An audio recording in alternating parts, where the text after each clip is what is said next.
Salut. Petit live du soir, tranquille, petite tisane. Mais bon, quand même, il fallait en parler. Il fallait en parler parce qu'Indiana Jones, c'est une série quand même que j'aime bien. Surtout, donc là, la séance, j'y ai été hier avec de très bons amis. Et je pense, avant de commencer à parler du 5, il faut le revenir un petit peu sur le 4. Parce que franchement, je trouve que les gens ont été quand même assez durs avec le numéro 4.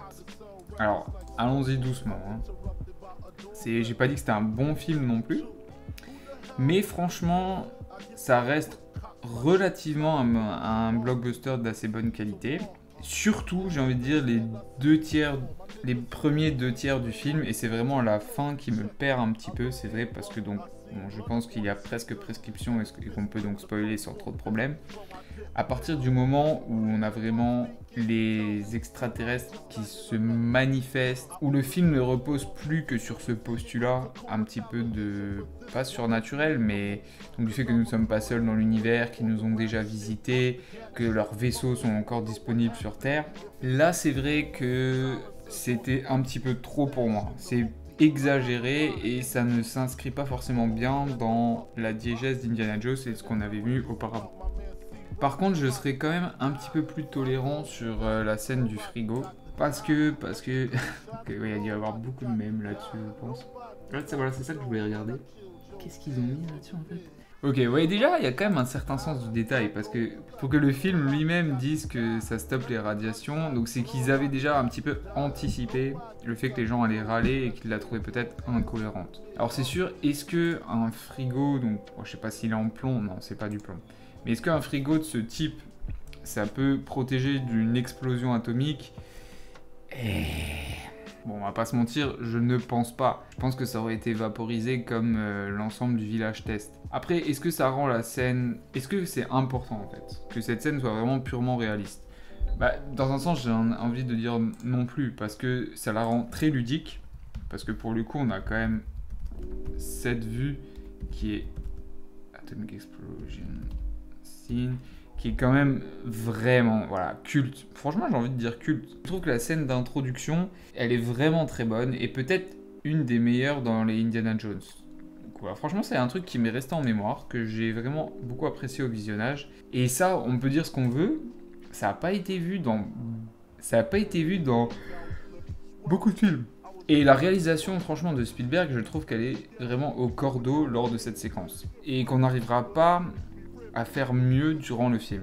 Alors ça veut pas dire que le reste est nul, hein. Par exemple, la rencontre avec Shia LaBeouf, je sais plus comment il s'appelle dans le film, mais bref, ils se rencontrent donc dans un espèce de café, puis il y a toute une course-poursuite qui termine justement à l'université à la bibliothèque, excusez-moi, du Dr. Jones. Ça, franchement, la scène d'action, elle est plutôt cool aussi, elle fonctionne bien. Et jusque-là, moi, j'étais quand même vraiment plutôt emballé, surtout que au départ, on ne sait pas qu'il est le fils de Indiana Jones et de Marion.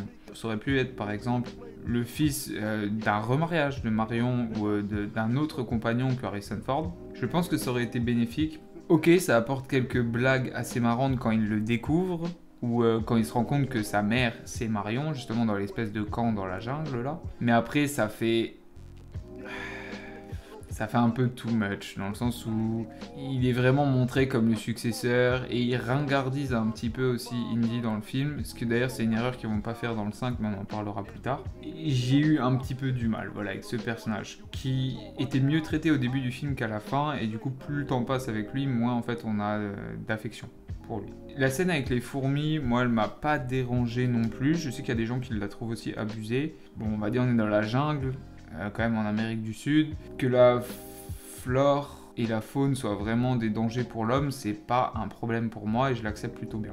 Et donc franchement jusque là, pour moi c'était un grand oui, et c'est après tout le délire, donc dans la cité perdue, avec les crânes, avec le vaisseau, ok là après je ne suis plus dans le film. Parce que dans les autres, il y avait des éléments surnaturels, mais soit c'était juste à la fin du film, et en gros ça durait 5 minutes et puis basta, soit ils n'étaient pas aussi centrales à l'intrigue et on n'appuyait pas autant dessus. Et il y a quand même une différence aussi entre la magie et les extraterrestres. Bien que l'existence de ces derniers soit plus plausible, donc en soi, c'est pas un mauvais choix non plus, parce que y a vraiment des théories où même statistiquement, il est plus probable qu'il y ait des extraterrestres que de la magie. Donc c'est pas non plus une hérésie d'avoir fait ce choix. Pourquoi est-ce qu'il est autant détesté au final? Franchement, j'ai du mal à le comprendre. Parce que même au niveau des méchants, celle qui joue l'espion, enfin c'est pas une espion, mais le docteur soviétique, bah elle joue bien, et puis elle a vraiment, bon on dirait un méchant à la James Bond, mais dans Indiana Jones, souvent on est des figures assez proches de ce qu'étaient les vilains, entre guillemets, de James Bond dans les années... dans la seconde moitié du XXe siècle. Donc là aussi, moi, il n'y a rien qui me choque. La conclusion aussi était pas si mal, avec le mariage enfin de Marion et de Indy, le fait qu'il laisse pas forcément son chapeau donc à Junior. Après voilà, toute la partie un petit peu enquête et résolution de... pas de casse-tête, mais d'énigmes, elle est un petit peu moyenne. Elle est un petit peu moyenne et c'est aussi le cas dans le 5. Ce qu'on peut mettre au crédit, je trouve, du 4, ça reste des scènes d'action assez efficaces, dont 2 que je trouve iconiques, du niveau de celles des 3 premiers. Et c'est déjà pas mal. C'est déjà pas mal.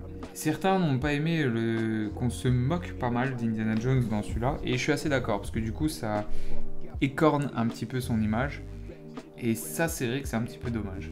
Ouais, ils sont allés fort. Mais donc maintenant, si on fait des comparaisons avec le 5, donc dans le 5, de toute façon dans chacun on a l'utilisation de créatures un peu repoussantes qui sont censées être dangereuses, et là ça va plus être des... c'est même pas des serpents, c'est des coléandres. Non, pas des coléandres, genre des gros mille-pattes, ou plus des insectes qui vivent dans les entrailles de la terre ou dans des grottes, et je trouve ça moins efficace que les fourmis au final. Mine de rien, ça tu vois, c'est une chose dont on s'en rappelle aussi, donc c'est comme que ça a un petit peu marqué les gens. Bon là ouais, après ouais, ils sont allés fort aussi, les trucs c'est des piranhas, ouais, ils rigolent pas, ils ont faim. Mais c'est resté dans la mémoire des gens. Ok, donc parlons du 5. Parlons de la scène d'introduction. Très bon choix de lieu au départ, parce que ça me rappelle beaucoup le jeu vidéo Return to Castle Wolfenstein. Et c'est une imagerie que j'aime bien, ça, quand on mélange occulte et nazi, même si c'est quelque chose d'assez courant maintenant, ça a peut-être pas autant de charme qu'à l'époque. Mais en tout cas, au début, j'étais acquis à la cause. Même si, très vite, mon enthousiasme s'est vraiment réduit, parce que dès le départ, je trouve qu'il y a quelque chose qui fonctionne pas. Alors, pas forcément la technologie, j'ai rien à reprocher. Indiana Jones, on a l'impression de le voir effectivement plus jeune, sauf peut-être donc quand il court sur le train, là, c'est une image qui a aussi qui a tourné sur Internet. Mais les enjeux, je trouve qu'ils sont pas terribles, avec l'histoire de la fausse lance, qui en fait, il y a un vrai artefact qui est le cadran, mais ils s'en foutent un peu du cadran. Quand il est pendu avec la bombe et tout, je sais pas, je trouve pas ça très cool. Aussi, bon, c'est vrai que je l'ai vu en VO, donc les blagues en VO étaient vraiment particulièrement pourries. Genre quand il raconte l'histoire des nazis dans le village et tout, waouh, c'était presque malaisant. Même l'humour slapstick, qui est aussi une marotte de l'univers d'Indiana Jones, ils utilisent ça à chaque fois. Là, je trouve que c'était pas terrible, c'était pas très inspiré, c'était des choses qu'on avait déjà vues. À mettre au crédit de mon ami, parce que c'est lui qui a fait référence, tout, et on évite vraiment les scènes larges. C'est-à-dire que tout va être assez resserré dans le cadre, dans des endroits assez confinés et clos, donc forcément on pense au train, à l'intérieur du manoir, et on perd en grandiose, alors que le 4, justement, c'est une erreur qu'il ne fait pas, je trouve, c'est qu'à chaque fois, dans toutes les scènes d'action, on arrive à prendre vraiment de la distance, et à se rendre compte, pas du gigantisme, du cachet des lieux et de l'action qui est en train de se dérouler dans un lieu assez grand et important, immense, le monde, et pas forcément dans un couloir. C'est aussi là où on a introduit le personnage de Mads Mikkelsen, donc qui joue le méchant, le docteur Fowler. Et là-dessus aussi, j'ai des grosses réserves, parce que quand même, on le voit se prendre un poteau alors qu'il est couché sur un train en marche qui roule au moins, on va dire, à 100 km/h. Au moins, et il a rien. Genre, moi je m'attendais à le revoir, je sais pas, balafré ou diminué physiquement avec des prothèses ou des trucs comme ça. Mais non, il a vraiment rien. Et tout va bien. C'est aucun problème, c'est des choses qui arrivent dans la vie, quand on le revoit des années plus tard. Mis à part ça, donc ouais, il y avait des petits soucis sur les effets spéciaux, j'ai pas trouvé la scène incroyable, elle n'était pas non plus détestable. Et après on enchaîne avec une partie que j'aime bien, c'est celle à New York, donc là où habite maintenant le Dr Jones. On voit qu'il arrive à la retraite, là il y a quelques petites blagues qui fonctionnent, il est un peu acariâtre et pas blasé, c'est pas le terme.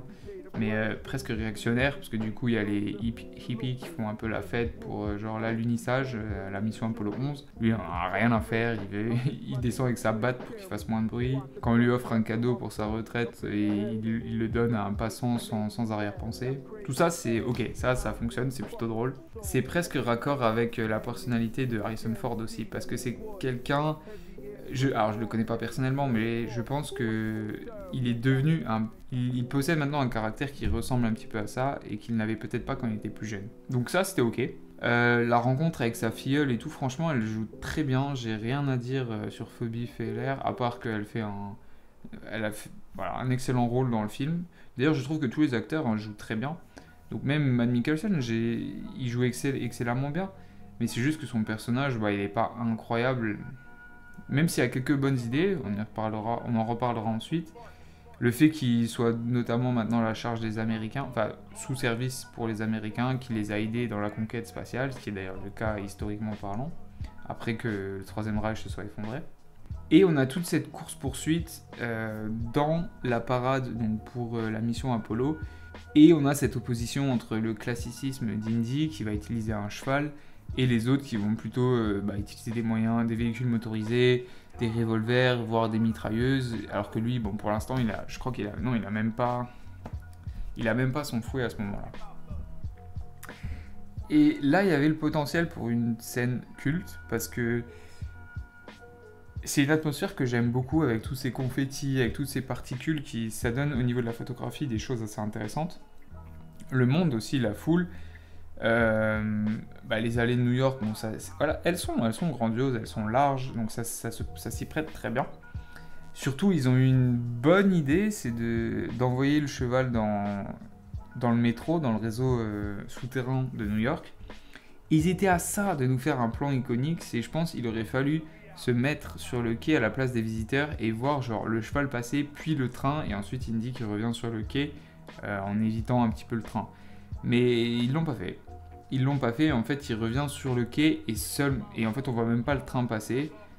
Il met pied à terre et ensuite il rentre dans les portes en mode French Connection, juste devant les méchants, entre guillemets. Et ben voilà. Donc ça, c'était dommage. Je n'aime pas aussi les hommes de main qui ont été choisis, donc qui accompagnent Fowler. Parce que non, c'est un peu une tête brûlée et il n'y a aucune explication, parce qu'il il est vraiment débile en fait. Il prend des décisions qui n'ont aucun sens. Et encore, s'il y avait une raison derrière, ok, il est sadique, il n'hésite pas à tuer, mais expliquez-le au moins pourquoi. Et ne le rendez pas débile non plus. Bon, l'armoire à glace, elle joue son rôle, l'armoire à glace. Là-dessus, elle le fait plutôt bien, c'est plutôt drôle parce que comparé à un Indy assez frêle, justement, là, à un moment, il le porte limite comme un enfant et il le remet à sa place. Mais ça marche parce que c'est une force de la nature. Même un Indy jeune, ça aurait rien changé, au final. Donc pour parler de Phoebe Phaler, ils mettent peut-être un peu trop l'accent sur l'argent aussi. D'ailleurs, c'est un truc que j'ai remarqué dans le 4, c'est qu'ils prennent la vénalité des gens est très mise en avant. C'est vraiment le capitalisme à l'état pur. Et je trouve que c'est trop accentué avec son personnage parce qu'on n'y croit pas en fait. Et jusqu'à la fin, ils veulent nous faire entre guillemets douter, parce qu'elle dit non, il n'y a que l'argent, mais on sait que c'est faux. Et ça s'explique à cause de son père, donc elle avait l'air d'être assez proche de lui, et qui lui était un archéologue passionné et pas vraiment intéressé par l'aspect financier de leur trouvaille. En plus, elle a quand même, donc, comme Indy le dit, elle a appris les carnets de son père par cœur. Elle sait parler, elle sait décrypter plusieurs codes secrets, elle a des connaissances en histoire et en géographie qui sont largement au-dessus de la moyenne. Donc c'est quelqu'un quand même pas d'érudit, mais de cultivé et qui a l'air assez intelligente. Et je trouve que du coup on croit d'autant moins à cette femme passionnée par l'argent. Comment elle s'appelle dans le film ? C'est une excellente question, je ne sais pas. Indiana Jones 5 et le cadran de la destinée. Allons voir la distribution. Elena, voilà, elle s'appelle. Pourtant, il le répète 15 000 fois, j'aurais dû le savoir. Donc, on peut imager Elena Shaw. Voilà. D'ailleurs, je me demande si en vrai elle a cette petite tache, parce qu'elle a une petite tache de naissance, là, bah, c'est caché par sa mèche de cheveux. Mais je me demande si l'actrice là aussi en vrai, je n'en sais absolument rien. Excellente question. Mais en tout cas, elle joue bien, hein. Franchement, ça roule. Et à la fin, on accepte son personnage sans trop de problèmes. Sa relation avec le petit jeune, du coup, Teddy, ça pour le coup, ça fonctionne. J'ai rien à dire non plus. Lui, c'est un personnage assez attachant. Bon, après, il est quand même capable de piloter un avion juste en ayant les recommandations d'un pilote. Je sais pas si c'est faisable en vrai, mais pareil, c'est pas grave. Ça fonctionne. Parce que de toute façon, s'ils le prenaient pas avec, ils avaient aucun moyen de repasser à travers le phénomène dont on parlera après. Mais du coup, il y avait une cohérence scénaristique à le garder. C'est d'ailleurs lui qui va tuer l'armoire à glace dans le film en le piégeant sous l'eau. Alors par contre, il n'est pas censé savoir nager. Et ça, je pense... Là, par exemple, c'est un problème parce que je comprends pas pourquoi ils mettent ça en avant. Parce que en soi, il aurait pu quand même s'occuper de l'oxygène sur le bateau. Parce qu'à un moment, il y a une scène de plongée où ils vont chercher dans un ancien navire tout simplement un objet qui permet de localiser la seconde partie du cadran. Parce que le cadran de la destinée est en deux parties. Une qui a été déjà trouvée donc, par Indy et le père d'Elena contre les nazis, et l'autre qui est perdue. Et l'excuse qu'ils prennent pour qu'ils ne participent pas à l'exploration navale, c'est qu'il sait, à la plongée plutôt, c'est qu'il ne sait pas nager. Franchement, je pense qu'il y avait mieux à faire parce qu'après, du coup, piéger quelqu'un d'aussi puissant physiquement, qui lui sait sûrement nager, alors que toi tu sais pas le faire, c'est absolument impossible. Et il se serait noyé dans un courant comme ça. Mais bon, après, pas grave. C'est pas forcément la cohérence qui est le plus important, même s'il faut pas que ce soit abusé, et des fois c'est ça le problème, c'est qu'ils en abusent un peu trop. Ah bah voilà, justement, j'ai mon ami qui était avec moi hier qui vient d'arriver. C'est dommage qu'il ait pas pu parler du film avec moi, mais bon, si déjà il participe dans le chat, c'est déjà bien. Comme ça, voilà, s'il a des commentaires à faire, je les mentionnerai et je rebondirai sur ce que lui dit aussi. Donc là, voilà, donc les courses-poursuites, c'est un élément essentiel des Indiana Jones et j'ai envie de dire du cinéma d'action. Parce que c'est vrai que si tu veux pas t'épancher dans des gunfights qui souvent sont pas très intéressants, enfin c'est rare d'avoir des gunfights vraiment subjugants au cinéma, c'est plus le cas avec des scènes de poursuite. Ou des scènes de combat à main nue qui souvent je trouve sont mieux réussies, et encore ça dépend comment elles sont filmées. Là, je trouve que celle en tuk-tuk, elle est aussi problématique. Parce que déjà c'est des véhicules, je trouve qu'il y avait un comportement et une physique qui n'étaient pas du tout réalistes. Ah, les Kingsman excusez-moi, donc du coup je rebondis, donc mon pote il parle des Kingsman pour les gunfights. Ouais, je vois ce que tu veux dire. Et ouais, je suis assez d'accord, et ils en font une utilisation assez intéressante. Mais même par exemple un John Wick, que moi j'apprécie, plus que les Kingsman d'ailleurs, je trouve que c'est pas les scènes de combat aux armes, entre guillemets, ou avec des fusils d'assaut et tout, qui sont les plus intéressantes, mais au contraire celles où il se bat à main nue. Où il utilise les décors, où il traverse les murs, ou des choses comme ça, c'est ça qui est le plus marrant. Donc pour en revenir au tuk-tuk, là aussi, comme d'ailleurs c'est mon ami qui me l'a souligné, c'est toujours dans des rues très resserrées, donc dans des petites... après c'est la ville qui s'y prête, mais du coup pareil, on ne croit pas vraiment à ces décors. Et je pense, de toute façon la plupart ça doit être des effets spéciaux, tu le ressens dans un certain côté, parce qu'ils évitent d'avoir des vues trop larges. J'aime bien le fait que les deux personnages derrière Indy lui donnent un chemin à suivre et que lui il les écoute pas forcément parce que il est coutumier de la ville, il la connaît déjà, donc ils lui apprennent pas non plus la vie entre guillemets, et ça c'est cool dans un sens qu'ils aient, pas parce qu'il est vieux qu'ils l'ont trop diminué, il reste capable. D'ailleurs c'est vrai qu'à 80 ans on douterait même que ce soit encore possible. Mais là aussi, son âge, je crois, n'est pas spécifié parce qu'il part juste à la retraite, mais on ne sait pas quel âge il a exactement. Donc, on va dire, on peut y croire. C'est vrai qu'Harrison Ford, pour un homme de 80 ans, franchement, ça va. À part dans quelques scènes où on voit que physiquement, il a quand même vraiment du mal et que même au niveau de la posture, ça, de toute façon, on ne peut pas y faire grand-chose. Sinon, le reste du temps, je trouve que c'est plutôt honnête. Donc, c'est vrai que voilà, ça, une petite déception, même si...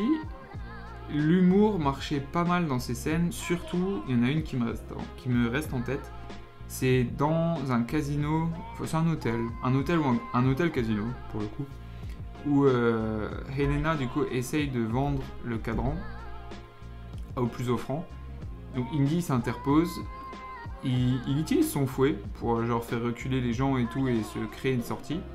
Et c'est un peu l'inverse de la scène qu'on avait dans le 1. C'est-à-dire lui il a une arme plutôt ancienne, d'époque, et en fait tout le monde va sortir son flingue et va commencer à lui tirer dessus. Alors que dans le 1 c'était l'inverse, au Caire, où t'avais le gars avec son cimetière qui...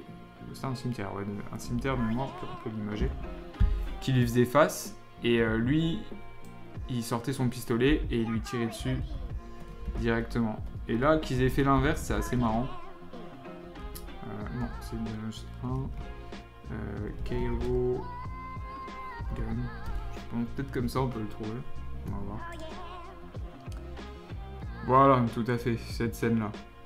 Et d'ailleurs, voilà, c'est une petite anecdote de tournage, c'est parce que Harrison Ford avait une hernie discale, et que du coup il n'était pas en mesure de faire un combat à main nue ou quoi, qu'ils ont décidé d'utiliser son arme. Ce qui au final n'est pas illogique, hein. Des fois il vaut peut-être mieux s'en servir. Voilà, au niveau de l'humour, j'essaie de me rappeler un petit peu des blagues du film. Ça m'a pas choqué, je trouvais que ça marchait plutôt bien, à part celle du début, hein, voilà. Donc avec les nazis ça c'était vraiment nul.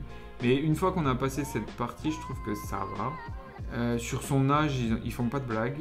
Ils en parlent juste à un moment quand ils escaladent un rocher et où il avoue qu'il peine, mais parce qu'il a eu une vie tourmentée. Et c'est vrai que quand on est un archéologue qui passe autant de temps sur le terrain, c'est pas sans séquelles, il s'est fait tirer dessus, il s'est fait empoisonner, il a subi des rituels vaudous, enfin non pas vaudous, mais ouais c'est peut-être, je sais plus le terme exactement, mais enfin des tortures et tout, bon, voilà, il s'est fait écraser, rouler dessus de je ne sais combien de fois, c'est normal que tu aies des séquelles. Pour le coup, souvent il reprend les autres personnages, et d'ailleurs Teddy le dit à Helena qu'en gros c'est lui qui est aux commandes et plus elle. Elle dit le contraire, mais effectivement, on peut en douter. Et ça, je trouve ça assez drôle parce que il se comporte un peu comme l'était son père dans le numéro 3. Et pour ça, pour le coup, c'est logique qu'ils prennent un petit peu les défauts de notre Sean Connery national. Voilà. La scène de plongée sous-marine est un peu anecdotique. Je pense qu'il y aurait eu beaucoup mieux à faire. J'ai l'impression qu'ils ont... Ça me rappelle celle de Harry Potter et la coupe de feu parce que il est aussi retenu prisonnier en fait par des anguilles. Ça a un peu de sens parce qu'il a toujours eu peur des serpents. Donc cette fois-ci on n'utilise pas les serpents mais des serpents marins, hein, littéralement. Et ça m'a fait penser à Aquaman aussi parce qu'il va sortir pas une bougie mais comment ça s'appelle, une fusée de détresse qui fait donc quand on l'allume qui fait de la lumière pour effrayer les créatures. Et pareil, dans un plan large, ça aurait pu être très joli. C'est le fait d'avoir cette lueur sous la surface de l'eau, donc dans un univers bleuté, avoir du rouge, entouré de serpents et tout. On le voit pas. On le voit pas. Et même le rythme, je trouve, de la scène est assez étrange. Parce que du coup, ils se font aborder par Fowler, qui bien sûr parvient toujours à les localiser sans trop de problèmes et à les rejoindre et à mettre des bâtons dans les roues d'Indiana Jones. Et le rythme est assez lent. Ah, tu l'avais oublié. Donc mon pote l'a carrément... Enfin, mon ami, il l'a carrément oublié. C'est dur. C'est dur. Mais à la limite. Mais comme quoi, bah voilà, c'est qu'elle est pas incroyable. Parce que c'était une bonne idée en soi. C'était la première scène de plongée, je crois, dans un Indiana Jones, si je me trompe pas. Donc il y avait quelque chose à faire. Et ils l'ont pas fait. Bon. Qu'est-ce que tu penses aussi du ton de la blague et du comportement de Helena quand ils parviennent donc à quitter Fowler avec la vraie localisation de la seconde partie du cadran, et Indy vient de perdre un ami littéralement et elle fait des blagues. Ouais c'est ça, le bateau sous la mer. Et lui dit justement mais j'ai un ami qui vient de mourir et genre toi tu t'en fous complètement. Et c'est vrai que ça dénote quand même dans le caractère de Helena parce qu'au final on va se rendre compte, et c'était sûr que elle n'est pas intéressée que par l'argent, c'est quelqu'un qui a du cœur, qui tient à ses proches. Donc là, elles s'en foutent quand même que la personne qui leur a prêté son bateau, qui les a aidés dans la quête, elle se fasse tuer devant elle et elle en a rien à faire. Assez étrange. Et je sais même pas si c'était nécessaire, mais bon, ok. Ça par contre c'est vrai, t'as raison. Indy remet quand même, bah du coup il lui rappelle ce qui vient de se passer, alors que ouais, la plupart du temps si t'as un personnage vraiment, c'est même plus secondaire, c'est tertiaire qui vient de mourir, on s'en fout complètement et allez on avance. Mais autant Teddy il a l'excuse de la jeunesse, autant elle l'est quand même moins, donc peut-être ça aurait été mieux que ce soit elle qui dise à Teddy justement calme-toi quand même, genre son ami vient de mourir. Je sais pas. Bon au pire ça franchement c'est vrai que c'est pas le plus grave. Après, donc voilà, on a déjà parlé un peu rapidement, mais de ce qui se passe quand ils parviennent à localiser la seconde partie du cadran, qui est à la tombe d'Archimède. Il y a cette exploration, comme d'habitude, de ruines. Je vais essayer on va essayer de trouver les images. On va mettre Archimède. Grey. Ouais, pas ouf. Et du coup, Alma, j'ai déjà évoqué le fait que le jeune il sache pas nager et tout et qu'il arrive à s'en sortir, que ça c'est un peu gros quand même. L'idée du méthane, ça c'est cool, souvent c'est un truc que j'aime bien, genre quand t'as des bassins d'acide sulfurique ou des gaz et tout, ça c'était pas mal. Qui doivent passer un peu par des petites épreuves, bon pareil c'est un peu classique dans un Indiana Jones. Ça aurait pu même être un peu plus long parce qu'ils sont assez rapides quand même, hein, je trouve. Voilà, et puis en gros, bah, comme d'hab, t'as les méchants qui le rejoignent, ils parviennent à lui voler la partie de son cadran en menaçant... en menaçant juste Helena de mémoire. Et il cède assez vite hein, pour le coup, bon ok, c'est sympa pour sa filleule. L'image là est jolie. Ouais, ça va, elle est cool. Et ensuite, on a... un autre parti pris du film qui peut être sujet à débat, c'est qu'est-ce que... Alors attendez, il y a juste un commentaire. On aurait plus de proportion de la note. Ouais, ça c'est vrai, c'est l'inverse. Ça, ouais, ça je l'ai dit. C'est vrai que t'étais pas encore là, vieux, mais je l'ai dit que son caractère, pour moi, ils l'ont trop exagéré dans le côté vénal et attiré par l'argent, à tel point qu'on n'y croit pas et que ça fait vraiment complètement l'opposé de son éducation et de son parrain et de son père. Ça, je suis complètement d'accord avec toi. Donc après, le docteur nazi, il est content, et il a les deux parties du cadran, et son plan, c'est de revenir juste avant la guerre, avant que l'Allemagne envahisse la Pologne, et d'assassiner Hitler, pour que lui prenne le pouvoir. Alors en soi, c'est original, parce que c'est quelque chose qu'on voit rarement. Souvent, comme Indy le pense, les méchants, entre guillemets, auraient tendance à assassiner Churchill, le président Roosevelt américain, pour diminuer les alliés. Et là, c'est pas le cas. Alors, ok, mais je trouve que c'est vraiment irréaliste parce que penser que l'Allemagne aurait eu plus de chances de vaincre sans Hitler, c'est oublier que si tu l'assassines, bah forcément après, il n'y a peut-être pas une guerre civile, mais il y a forcément une bataille d'ego pour qui va récupérer la chancellerie, qui va devenir le leader de l'Allemagne, et est-ce que ça va se passer sans grabuge pour le pays? Je ne pense pas. Il y aurait eu des années de troubles, et ça aurait permis peut-être aux autres pays aussi d'avoir moins de retard au point de vue de l'armement, sur la bombe atomique et tout. Donc, c'est pas un plan assuré, si je puis dire. Alors pourquoi pas, ça aurait pu marcher, mais c'est loin d'être certain. Donc même de base, si ce qu'il souhaitait se serait passé, je suis pas sûr que ça aurait été vraiment mieux pour l'Allemagne, et venant d'un scientifique quand même de génie, c'est une réflexion assez moyenne. Mais en plus de ça, c'est qu'il s'est trompé dans les calculs. Indy lui fait remarquer, mais on a envie de dire vraiment, genre le gars il est censé représenter... comment il s'appelle lui déjà, Von Braun, qui est donc quand même un véritable génie. On va l'appeler Docteur Von Braun, je crois que c'est comme ça. Ouais, voilà, je suis donc tout à fait d'accord avec mon ami qui dit il a réussi à envoyer les Américains sur la Lune, ce qui est pas faux hein, pour le coup, parce qu'il l'a vraiment fait. Mais le gars, il est pas capable de penser à la dérive des continents. C'est pareil, c'est un peu... Ouais, il est mort jeune, hein, 65 ans, ok. Il est né en Prusse, d'accord. C'est un peu gros aussi. Mais à la limite, bon, ok, on va dire c'est une petite facilité scénaristique. Mais le pire dans tout ça, c'est qu'ils ont pris vraiment le parti pris de jouer avec le temps. Et ça, de base, c'est quand même vraiment un problème. Moi, j'aime pas quand ils font ça. Même dans une série que j'adore, Terminator, bah, le problème, c'est que c'est ce qui cause tous les problèmes de la saga.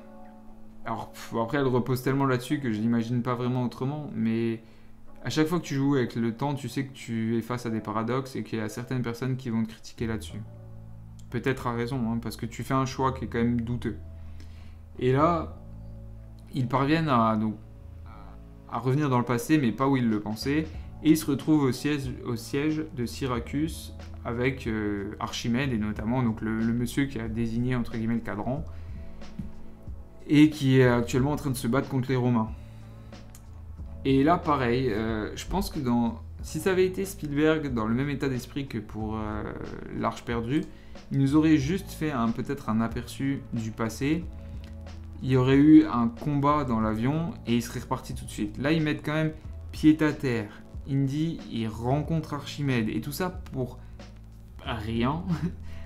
À part que lui, ok, il aimait le souhait de rester parce que en plus on lui a tiré dessus. D'ailleurs, c'est vrai, il s'est pris une balle juste au-dessus du cœur. Pas de problème. Ça, c'est très très gros aussi. Mais bon. Et du coup, Helena, là, elle démontre son vrai caractère et elle le convainc de revenir dans... Enfin non, non d'ailleurs, c'est ça le pire, c'est qu'elle le convainc pas vraiment, c'est qu'elle l'assomme, en fait, littéralement. Et ça, c'est vraiment un petit peu aussi, bon, on doit écourter, il n'y a pas vraiment de solution. On lui met un petit coup de poing, il fait dodo, et elle le récupère. Ça, j'ai vraiment du mal. Un autre truc que j'ai dit, vieux, et t'étais pas encore là, c'était, tu vois, l'homme de main qui... je trouve qu'il y a des airs d'un petit peu de Brad Pitt dans Inglourious Basterds ou dans Fury, qu'il était vraiment... C'était vraiment une brute épaisse son cervelle, et que genre là, il sortait une mitrailleuse et qu'il tirait genre sur les Romains, mais ça, pareil... comme si ça allait... Genre le fait d'en tuer un ou deux, ça allait leur faire comprendre qu'il fallait arrêter de tirer sur l'avion avec des harpons. Ça, pareil, je comprends pas. Et ils insistent, hein, genre ils le montrent quand même plusieurs fois et tout. Bizarre. J'ai aussi entendu dire, tu me diras ce que t'en penses, qu'il y a des gens qui trouvent ça vraiment irréaliste qu'un avion puisse être touché par des projectiles qui datent de l'époque romaine. Ça, je sais pas, je suis pas assez spécialisé pour dire quoi que ce soit. Et d'ailleurs, un truc que j'ai calé, vieux aussi, tu peux me dire ce que t'en penses. C'est vrai que autant Indy, donc entre la séquence Seconde Guerre mondiale et celle dans les années 60, tu sens vraiment qu'il a vieilli, mais genre vraiment beaucoup. Autant Mads Mikkelsen, pas tant que ça, hein. Genre, il vieillit bien, quoi. C'est comme le vin, hein. L'autre, il a pris 40 ans, lui, il a pris 5. Et en plus, il a pas de séquelles alors qu'il s'est mangé un poteau à 150 km/h. Bon, quand même vraiment particulier, ça. Mais voilà, donc je trouve qu'ils font la même erreur que le 4. C'est dans la dernière tiers du film, ou peut-être un peu moins dans celui-là. C'est vraiment d'aller à fond dans le... ouais, si là on peut le dire, dans le surnaturel, de jouer avec le voyage dans le temps, que les effets spéciaux, on voit vraiment que c'est que du fond vert, que tout ce qu'on nous montre, ça n'existe pas, et du coup, c'est pas impressionnant, c'est pas très joli. Ça, je trouve que c'est même en opposition avec jusque-là la photographie du film qui était plutôt fidèle à ce qui avait été fait par Spielberg dans les 3 premiers et dans les 2 tiers du 4. Donc avec cette patine d'aventurier, avec cette jolie lumière, hein, voilà, orangée, jaune, caractéristique des Indiana Jones, avec beaucoup d'ombre, hein, aussi, et pas trop éclairé, avec pas mal de contrastes. Et à la fin, tout ça, ça disparaît complètement, hein. Dès qu'on est sur les fonds verts et tout, là, c'est full éclairage, c'est dégueulasse. C'est dégueulasse, c'est dégueulasse. Ouais, ils ont... ouais, c'est vrai, ils s'écrasent avec un avion. Bon, eux, ils sautent en parachute, ok. D'ailleurs, ça aussi, c'est un truc drôle, genre... Alors, les Romains, ils sont chauds pour tirer sur un avion en plein vol, mais genre un parachute, ça, non. Non, ça va, ça, on ne tire pas dessus. Bon. Toi, du coup, tu penses que le harpon, il aurait pu toucher l'avion, mais qu'il pénétrait pas la coque? C'est une excellente question, moi, je sais pas. Après, à ta décharge, c'est vrai qu'ils sont censés être dans un bâtiment militaire. Enfin, c'est un avion militaire, je crois que c'est... C'est pas un B-29, parce que... je vais peut-être mettre juste B-29, avion... B29. Non, c'est pas ça. Oh, quoique, ça s'en rapproche un peu, hein. Mais le problème, c'est qu'il est au... Si, c'est ça, en fait, je crois que c'est ça. Il est aux couleurs de l'Allemagne nazie, et c'est un avion américain, mais bon, après, vu que c'était un docteur nazi, il l'a peut-être mis... il a peut-être fait affréter un à ses anciennes couleurs. Archimède, alors... Je crois que je comprends pas ce que tu veux dire. Il a aucune conscience de ce qu'il vient de créer. Donc pour les paradoxes, normalement c'est censé comme être un génie. Donc on pourrait se dire qu'il sait que genre, il va peut-être créer des problèmes dans le temps. Pour toi, c'est qui pour qui l'acte est hyper égoïste, Indy ou Archimède? Ok. Bah là, de toute façon, voilà, on en revient au problème du voyage dans le temps. C'est que, alors j'ai lu un petit peu ce que les gens ils en disent. Et en fait, ils ont pris le parti pris que il ne peut pas détruire le cadran parce qu'il sait que c'est en fait Indiana Jones qui va revenir lui apporter la montre qui va lui permettre de terminer le cadran. Donc en gros, s'il détruit le cadran, Indy peut pas revenir lui donner la technologie qui va lui permettre de finir. Et moi, de toute façon, c'est pour ça que je déteste parce que ça, enfin voilà, c'est des paradoxes temporels, ça m'énerve. Et pour toi, quelle ligne temporelle il casse? Tu vois, on peut imager Archimède. Indiana Jones, Archimède. Elle est pas très beau aussi. Hein. Déjà Gladiator, j'aime pas trop, mais on dirait un sous-Gladiator. Il reste plus grand chose. Hein. À les aider dans leur guerre, dans la guerre d'Archimède contre les Romains. Au final, je sais pas s'ils font vraiment. Ah si, t'as raison. Si, ils font quelque chose. Ils font peur aux Romains. Oui, c'est vrai, c'est un truc que j'avais oublié ça. Avec les avions, les Romains les prennent, bon ça je veux bien le comprendre, pour des dragons, et ça les fait peur et ça les fait fuir, et du coup ils arrêtent le siège. Mais en fait pareil, ça ils le justifient par le fait que qu'en fait c'est arrivé et que du coup c'est normal que ça casse. En fait ils n'ont pas pris le parti pris des différentes lignes temporelles, c'est juste que pour eux l'événement est arrivé, donc il doit arriver, et ils cassent pas une ligne temporelle parce qu'il est arrivé. Mais bon, voilà après... Mais ouais, enfin moi cette rencontre, j'ai pas trouvé ça très intéressant. En fait, ils en font pas assez pour que ça devienne intéressant. Et ensuite, du coup, il se fait assommer par Elena, voilà, qui est là. Et là, c'est joli, on a une belle photo hein, dans le reste du film. Et du coup, on se retrouve de nouveau au domicile de Indiana, enfin de Indy. Et il retrouve Marion, et en gros, c'est les grandes retrouvailles. Et voilà, quoi. D'ailleurs, on évacue un peu le problème du fils, parce que du coup, bon, il est mort à la guerre. Même si, tiens, tu peux me dire ce que t'en penses. Est-ce que t'as trouvé ça touchant quand il explique, genre, si je pouvais lui dire de ne pas partir, même si ça m'embête qu'il parte, et que du coup, il l'a fait pour ça, de lui faire comprendre qu'il va y mourir. Ça, pour le coup, franchement, ça a marché. Enfin, je pense que c'est dû au bon dialogue et au bon jeu d'acteur d'Harrison Ford. Il y avait un petit truc émotionnel. Ça avait fonctionné. Voilà, donc après, est-ce que j'ai quelque chose à dire sur cette indie de plus Tiens, je vais mettre juste pas de son pour revoir si j'ai oublié quelque chose dans le trailer.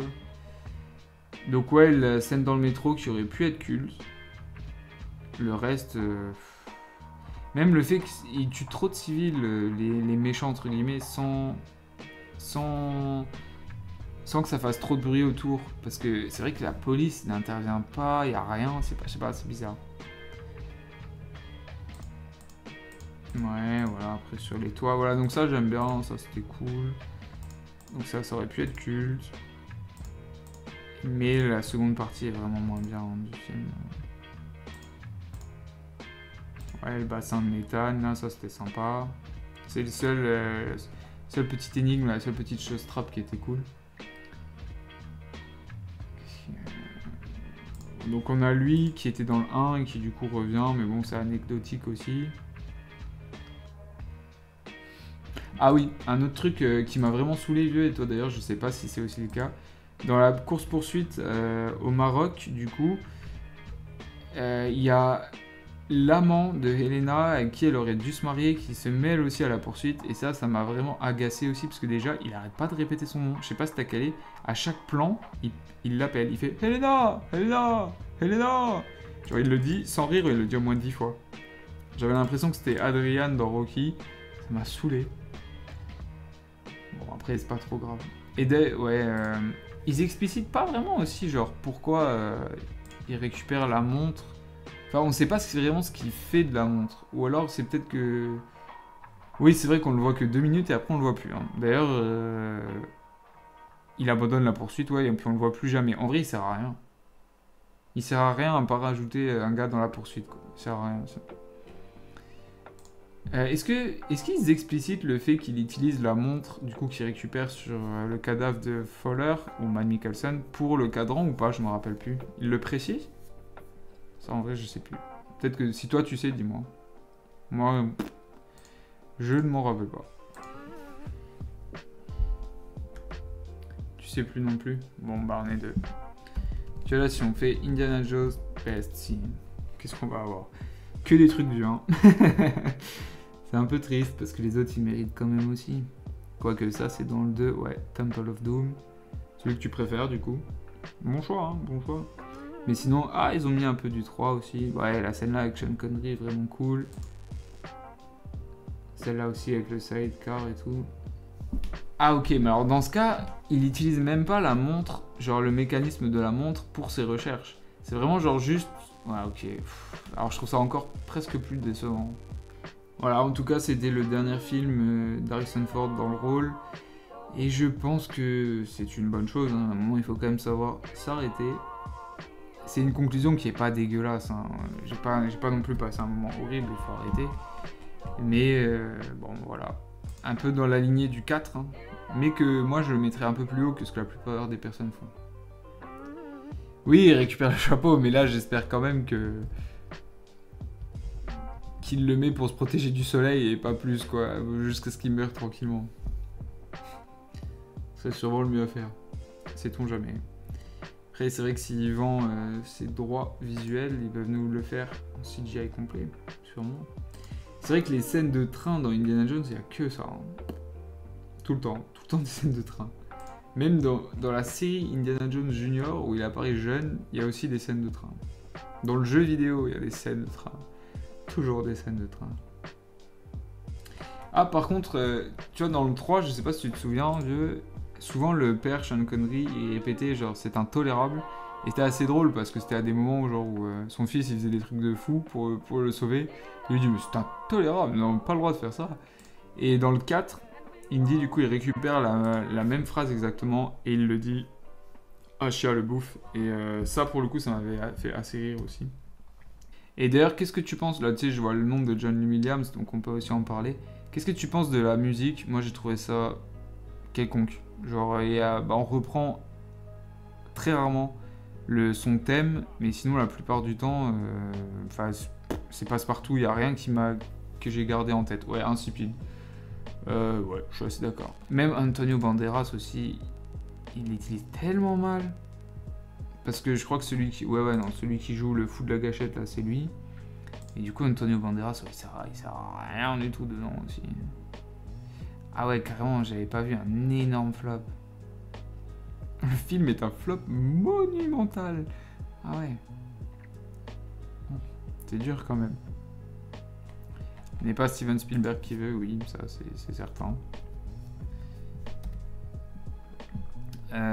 Ouais, je voulais juste revoir la distribution. Voilà, je crois que lui, ouais, c'est celui qui a joué aussi dans le 1, on va vérifier. Ouais, c'est ça, Les Aventuriers de l'Âge perdu, et il jouait déjà son propre rôle. D'accord, le film il a coûté cher, effectivement 400 millions de dollars. Ah ouais, quand même. 20 millions Harrison Ford. Ah oui, quand même. Il lui fallait 800 millions de dollars. Ah oui, il est parti, le pauvre. Ils l'ont envoyé. Ils l'ont envoyé au casse-pipe, en fait. Pauvre vieux. Franchement, pauvre vieux. Et un autre truc, tiens, dont je voulais te demander ton avis hier, c'est au niveau des lieux, sans parler vraiment des décors en eux-mêmes, parce que là, je suis d'accord avec toi, c'est toujours des plans assez serrés. Mais même les pays choisis, je trouve que c'est pas les meilleurs. Parce que autant dans le 4... Bon, bah, t'as les États-Unis, mais t'as aussi toute cette partie en Amérique du Sud qui est vraiment intéressante visuellement. et aussi il est très exotique. Alors que là, on retourne dans le nord de l'Afrique qu'on a déjà vu dans le 1. Le fait d'aller en Grèce, bon, je sais pas, ça vend moins du rêve en fait que genre les cités d'or perdues ou ces choses-là. Et ça, c'est pas moi qui le dis, c'est tu sais, le chef otaku, il a un podcast actuellement. Et je l'avais écouté sur Indiana Jones. Ouais, l'Égypte, l'Italie, la Grèce. Et du coup, ouais. Non, ils sont pas en Égypte, ils sont au Maroc, je crois. Mais en tout cas, ouais, c'est vu et revu, rien de neuf. Par contre, est-ce que ça aurait pas été stylé qu'ils aillent genre en Mongolie ou genre au Japon? J'aurais bien aimé ça, tu vois. Mais bon, du coup, ouais, ce sera pas pour celui-là. Mais combien il a fait au box-office Ah, le quatrième, il a quand même fait 800 millions. Mais en fait, c'est pas du tout un flop. À l'époque, 800 millions, c'était pas trop mal. Il a même remporté des récompenses, d'accord. Ah ouais, il a reçu en fait pas mal, ok. Moi, je pensais qu'il avait vraiment pas marché, mais pas du tout. Mon Metacritic 65, ouais, c'est pas ouf. Ah oui, je voulais juste regarder, genre s'il mettait une liste des pays, Indiana Jones 1, Countries. Genre juste pour comparer un petit peu. Ah, il y avait une carte là qui avait l'air assez marrante. De toute façon, ils ont fait des infographies sur tout. Qu'est-ce que c'est que cette infographie? Énorme. Ah ouais, bah là on peut voir du coup. Bon, États-Unis, on l'a dans presque tous, pas dans le 2. Et du coup, dans le premier, il fait Égypte, Népal, j'imagine. Par contre, ouais, il est juste en Inde en fait. Enfin, ah non, excusez-moi, il est aussi en Chine. Ça monte jusque-là, la Chine. Ok, ça c'est la Mongolie, la Russie. Ouais, donc il est bien en Chine. Ouais, c'est ça. Du coup, dans le 2, il fait Inde, Chine. Bon, c'est déjà pas mal, vous allez me dire. Dernière croisade, voilà, vous voyez, il était déjà en Italie, il était en Turquie, ce qui est quand même très proche au niveau... bon, c'est quand même un grand pays. Mais il y a des similitudes avec la Grèce. Il était en Allemagne déjà, il était en Autriche, ouais, si je dis pas de conneries. Et ça, du coup, c'est quoi? République tchèque, Brésil, ouais, Brésil. Et ok, aventurier de l'Arche perdue, apparemment, il est aussi au Pérou. Non, pas au Pérou, si, au Pérou. Je ne savais pas. J'avais complètement oublié ça.